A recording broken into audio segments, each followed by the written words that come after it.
Okay, so I'm about 60% of the way through the Lego build on the Millennium Falcon. So I thought it was a good chance to stop and take a look at the inside of it and how it was constructed before I complete it. Some people, they finish in about 11 hours, and I'm not that guy. I can't go that fast.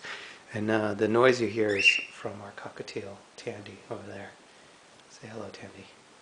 All right, so I'm about 65% of the way done. So you can see that some of the things are done. The finishing pieces are done already. I've got a cockpit in there. And essentially the way that they have you start building this is you build the almost like the chassis or the interior frame first.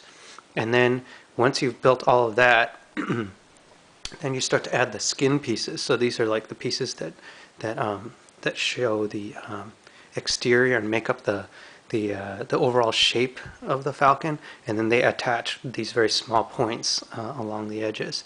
And same goes for this entire piece that goes out in front. And then they have you build the understructure, landing gear. There's actually 7 pieces of landing gears, and they're pretty well made. And you need them. You need all 7 because it's just incredibly heavy. And then they start working away at the top. So you put on these skin pieces like the ones up here and here. And then I've just gotten to these pieces, which are just the end caps. And there's under pieces here. They're just skin, and they're only connected by a couple pieces. So you wouldn't want to lift them there or anything like that. And then the other part that I've been able to add, which is super cool, is the ramp. So the ramp now is in place and comes down, and it has these parts that look like lifts, like hydraulic lifts, that kind of thing. And the mechanism for it is really amazing. It's got all these different hinges in there just to get it just right, so that it sits flush once it's closed. So that's pretty cool. And it's only on one side. The other side is just completely blank. The other thing I've noticed about this thing is they actually decided to make this hinged here, this piece, and I'm not sure why yet. I haven't quite figured it out. I have a friend who says I need to add LED lights, and this would be a good place to store the battery. It's probably right here, a couple of 9 volts. I don't know if I have the time to do something like that though. But the one thing for me that I like about this hinging is it actually makes it easier to pick up, because so far when I pick it up I have to use 2 hands. You gotta grab it here, which is the core of it, and then I put another finger here in order to lift, because the sucker is heavy.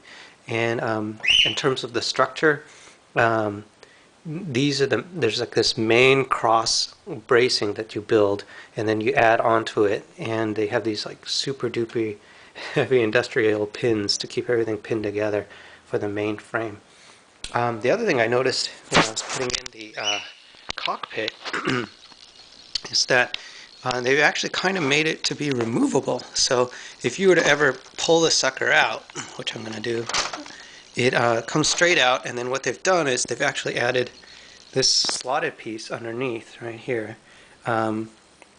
Not slotted, but this slanted piece, so that when you're pulling it out, it doesn't break the end right off. Instead, it actually lifts it up over this edge here.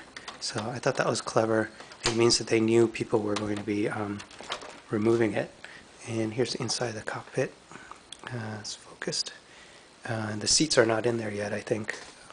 Well, actually, I don't even know if there are seats, but the stickers and everything. So, all right, that's a look at it. I'm about 65% of the way done, and still a lot of parts left. This is not all of them. I also have a bunch of parts underneath in here, a box full of parts that I've been organizing.